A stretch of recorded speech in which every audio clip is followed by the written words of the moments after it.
Daniels just did something in Ashburn that John KEIM had to report immediately. Fully extended arm on the play-action fake. Exactly like Peyton Manning. Greg Cosell from NFL Films confirmed to KEIM that specific detail was what made Manning's play-action virtually undefendable, and Daniels is executing it right now in OTAs. In a minute, I'll tell you why that excites me and why it also raises a question nobody is asking yet about this transition. Terry McLaurin is back from day one, healthy, connecting with Daniels like 2025 never happened. 0.55 EPA per dropback, 9 yards per route run. The numbers these two put up together are obscene. But there is something about McLaurin's contract you need to hear before you get too hyped. And Scott Abraham from WJLA7, who has covered this team's OTAs for years, said this week that what he saw in Ashburn looked like nothing he had ever seen before. Laramie Tunsil out there voluntarily. Sam Cosme talking about internal fire. Raise Hale, DMV. Today you are getting both sides of what is being built in burgundy and gold. We know. Let me start with the context because I think it's fundamental to understanding why this story is bigger than it looks in a headline. Jayden Daniels spent his entire college career, 4 years at LSU plus his earlier years, operating primarily from shotgun and pistol. That's not a criticism. It's simply the reality of modern college football, where most offenses are built around the quarterback in space, away from the center, with the ability to read the defense before the snap and make quick decisions. And in that system, Daniels was absolutely dominant. He won the Heisman. He came to the NFL and in his rookie season executed under Cliff Kingsbury's philosophy that prioritized exactly that shotgun alignment he knew by heart. The problem, and this is something the more sophisticated analysts had been identifying for a while, is that the most effective play-action game in the NFL doesn't come from shotgun. It comes from under center, and the difference isn't just aesthetic, it's tactical, deep. Fundamental. When a quarterback is in shotgun and executes a play fake, the defense knows, or at least suspects it much more easily. Why? Because the quarterback is 5 yards behind the center. The mechanics of a real handoff from that distance are different from a fake. Safeties and linebackers have seen thousands of snaps. They read the quarterback's feet, his hips, the distance between the QB and the running back. And from shotgun, the fake is harder to sell because the geometry of the play gives it away. Under center, everything changes. The quarterback is right next to the center. The running back is immediately beside him. The mechanics of a real handoff and a fake are much harder to distinguish for a defense when both happen at that distance and at that speed. The only question is how well the quarterback sells that fake. And that's exactly where Peyton Manning comes in. Greg Cosell, senior producer at NFL Films and one of the most respected film analysts in the history of the sport, spoke with John KEIM this week and described something specific that Manning did that made his play action practically undefendable. Manning fully extended his arm on the fake handoff completely. He didn't bend his elbow. He didn't make a half motion.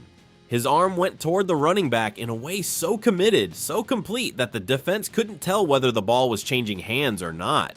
And the reason that matters so much is simple. If the quarterback's arm isn't fully extended on the fake, if there's a small hesitation or the elbow isn't straight, the defense reads it. The safeties don't come down. The linebackers don't fill the gaps. The coverage doesn't collapse toward the line of scrimmage. And the play action loses all its value because the defense simply didn't believe the run. But when Manning extended that arm completely, when the fake was so convincing that the most experienced linebacker in the world started coming down instinctively before realizing it was a fake, that's when the tight end crosses the field completely alone. That's when the wide receiver on the post route finds a safety who arrived 2 seconds late to his zone. That's when Manning's passing game became impossible to defend, not because of his arm, but because of his intelligence and technical execution. And this week at Commanders OTAs in Ashburn, KEIM reported that he saw Jayden Daniels with his arm fully extended on the fake handoff, exactly like Manning used to do it. Exactly as Cosell had described it to him. Now let me give you my direct take on this, because I think there are two ways to read that information, and one of them is wrong. The surface reading is that Daniels is copying Manning, and that's just OTA hype. That it's May, there's no contact, nobody's covering for real, and watching a quarterback execute a good play fake in practice doesn't mean anything until he does it in week 1 with 11 defenders trying to destroy him. That reading isn't completely wrong, but it is incomplete in an important way. What matters here isn't that Daniels executed the fake well at OTAs. What matters is that Daniels is choosing Peyton Manning as his reference model for the specific area of his game that needs the most development. And that is a statement about the intelligence of this player that goes beyond any spring practice. Think about it from the perspective of a third-year quarterback coming off a season cut short by injuries. You have a new offensive coordinator. You have a scheme that for the first time in your professional career is going to ask you to operate regularly from under center. There's a real and honest learning curve. What do? Search YouTube for Manning highlights? No. You come to OTAs with the specific technical knowledge of how the greatest quarterback of all time sold that fake, and you implement it from day one of voluntary practice. That's not a player following instructions. That's a player who studied the problem, found the solution, and is applying it before anyone asks him to. That is the mindset of an elite player, and it's exactly the kind of behavior that separates good quarterbacks from great ones. Now, there is a real and legitimate question I have about this entire transition to under center, and I want to be honest about it because the optimistic narrative sometimes sweeps the real complexities under the rug. Daniels is a player whose greatest physical strength beyond his intelligence is his mobility, his ability to extend plays, to escape the pocket when the offensive line breaks down, to turn what should be a sack into a 10-yard gain with his legs. That element of his game is partially tied to the shotgun alignment where the quarterback has more space and time to read the pressure and move. Under center doesn't eliminate that mobility, but it complicates it. The quarterback is more committed to the direction of the line on the first steps of the drop back. Escaping the pocket requires a different initial movement. And if the offensive line is having a bad day, the difference between a quarterback who's in shotgun and can abort quickly and one who's under center and has to complete the drop back first can be the difference between 5 yards lost and 15. How does Daniels handle that tension between the new technical demands of under center and the mobility that makes him special? That is the question nobody is asking yet, because we're all excited about the Manning angle. And it's a question that only training camp and the preseason are going to answer for real. But if I have to bet right now, at this moment, with the information we have about how Daniels processes the game and how he approaches his individual development, I'm betting that by week 10 of 2026, when the team is in the middle of the season and Daniels has been operating under center for months, we're going to be talking about that play action fake as one of the most dangerous weapons in the entire Commanders offense. And the defense that hasn't studied it enough on film is going to pay the price. Manning took years to perfect that mechanic. Daniels is studying it in his third year. That tells me more about the ceiling of this player than any OTA statistic ever could. Okay. Before I get into the numbers, I need to say something that I think is important as a fan and that I don't think is being verbalized enough in the Commanders coverage. The 2025 season for Terry McLaurin was the hardest year of his career, not just statistically, humanly. After years of being the player who carried this offense with quarterbacks who were clearly beneath what he deserved, after finally having the right quarterback in Jaden Daniels and living through a 2024 season that was the best of his career, he came into 2025 with the extension signed, with expectations at maximum, with the narrative that the Daniels-McLaurin duo was going to dominate the NFC, and then the team fell apart, the injuries piled up. McLaurin missed 7 games, Daniels was limited. They played together in exactly 3 games all season. 3 games. After what they built together in 2024, that is devastating. Not just for the statistics, for the confidence, for the momentum, for that specific synchronicity between quarterback and receiver that gets built play by play, week by week, season by season. All of that got interrupted, and there was a legitimate question coming into 2026 about whether they could find each other again where they'd been before. And this week at Ashburn OTAs, in the first days of voluntary practice, the answer showed up. A perfect toe tap by McLaurin on the sideline. A Daniels connection that found his receiver in a tight window. And everyone who was there saw it and felt it. Now let me put numbers behind that emotion, because the 2024 numbers between these two are, objectively, some of the most extraordinary I've seen in a quarterback-receiver relationship in recent years.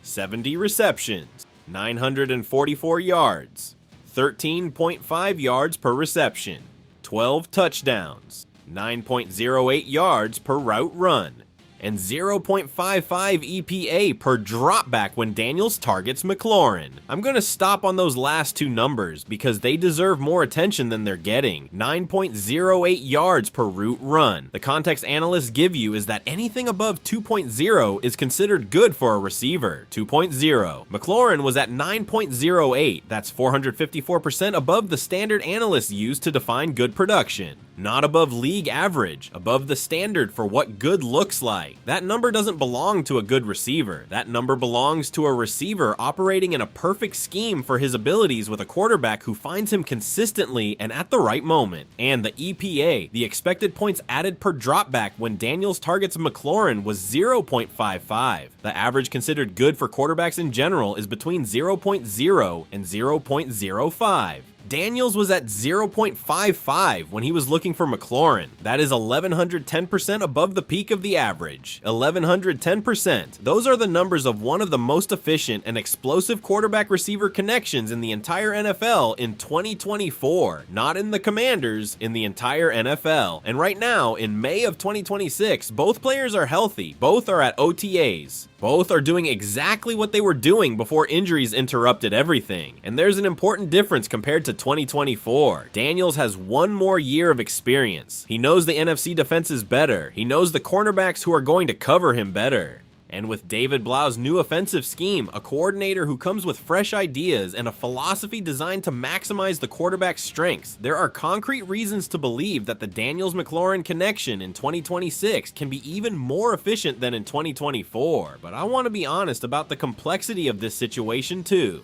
Because there's a part of the McLaurin narrative that the positive OTA coverage is smoothing over a little too much.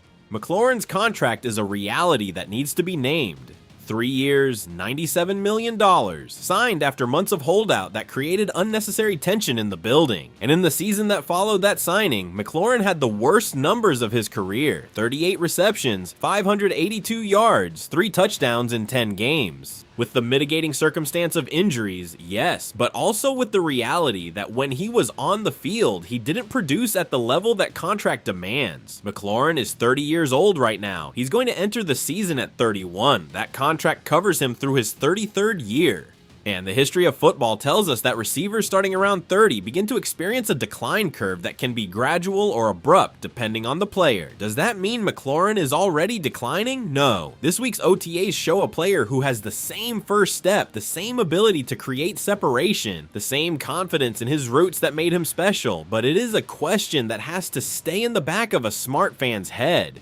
Because if McLaurin has a good year and then the decline arrives, the Commanders have a massive contract tied to a receiver who no longer produces at that level, and they still don't have the number 2 receiver they desperately need. And that is exactly the pressure that makes the search for the second receiver non-optional. It's not a luxury, it's a structural necessity.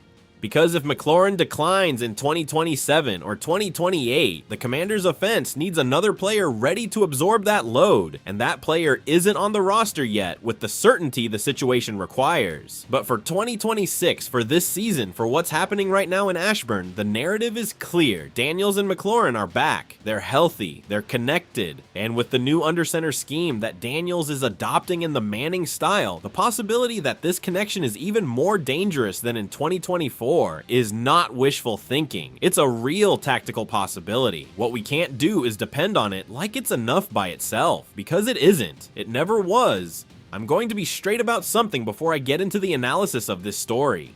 OTA optimism is one of the most predictable and most hollow phenomena of the NFL season. Every year, without exception, there are reports from practically every team in the league talking about new energy, a different intensity, a group that learned from last year's mistakes and is hungry.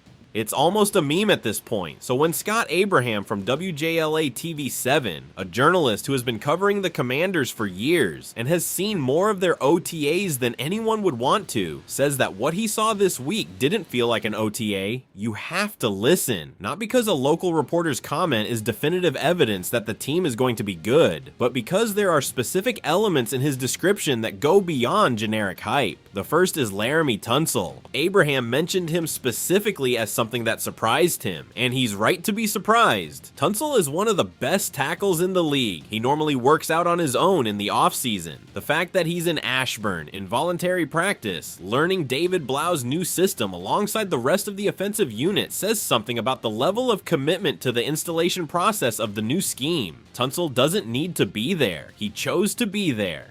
And when the highest paid and most experienced player on the offensive line makes that choice, the rest of the line sees it. The whole team sees it. That's not a motivational speech, that's leadership with your feet. The second element is McLaurin, who after missing practically all of last year's OTAs while waiting to resolve his contract situation, this year is on the field from day one. That presence has a value that doesn't show up in any statistic but is real.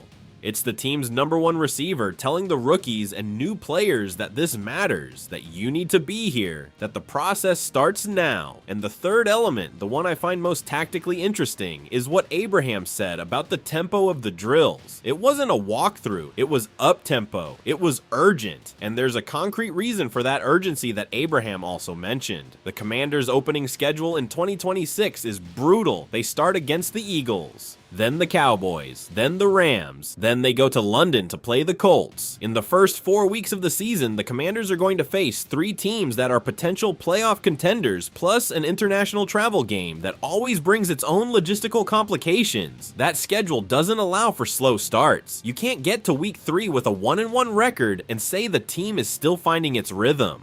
With that schedule, if you get to week 5 at 2-2, you're already in survival mode for the playoffs. And if you get there at 0-4, the season can be practically over before it's really begun. Quinn knows that. The players know that. And that awareness of what's coming is exactly what Abraham says he picked up on the field. Not anxious pressure, productive urgency, which is an important difference. Now, Sam Cosmi and Marcus Mariota also said something this week that deserves more careful analysis than just treating it as a motivational quote. Cosmi said that the players who came back from the 2025 season have literal fire under their feet, and Mariota, who as backup quarterback has a specific leadership role in the building, said they're gonna let that fire burn all summer. Let me be specific about why Cosmi in particular is a voice worth listening to in this context. Cosmi is not a player who talks for the cameras. He's never been the type of lineman who seeks media attention. He's a worker, a serious professional. When Cosmi says the intensity is higher than ever, that's not a public relations quote. That's a direct observation from a player who has been in this building for several years and can compare what he's feeling now to what he felt in previous years. And the combination of Tunsil showing up voluntarily, McLaurin present from day one, Cosmi talking about internal fire, Abraham describing the drills as something he'd never seen at a Commander's OTA before. That's not coincidence. That's culture. Or at least the beginning of it. Does that guarantee the Commanders are going to be good in 2026? Absolutely not. May Energy doesn't win games in November. OTAs have no contact. Conditions are artificially favorable for everyone, but attitude does matter. The level of commitment to the installation process of the new system does matter. And when you see the team's leaders making voluntary decisions that show they understand the magnitude of the moment, that is a real, if imperfect, indicator that Quinn's message is reaching where it needs to reach. What I want to see in training camp is whether that energy holds when the hits are real, when the fatigue builds up, when an important player has a bad practice and has to respond the next day. That's where real culture gets tested. OTAs are the first chapter. Training camp is where the story really begins. But for now, what's being seen in Ashburn is promising in a way that doesn't feel like posturing. And after a year of 5 wins and 12 losses that left the entire fan base with a bitter taste that still hasn't completely gone away, even a promising signal is worth celebrating. With caution, but celebrating it. That's what's happening in Ashburn right now, fam. Daniel's studying Manning with a technical specificity that says everything about what kind of player and what kind of professional he is. McLaurin back, healthy, doing toe taps on the sideline like 2025 never existed, and an energy at OTAs that even the most veteran reporters covering this team are describing as something different from anything they'd seen before. Is it enough? Not yet. We still need the #2 receiver.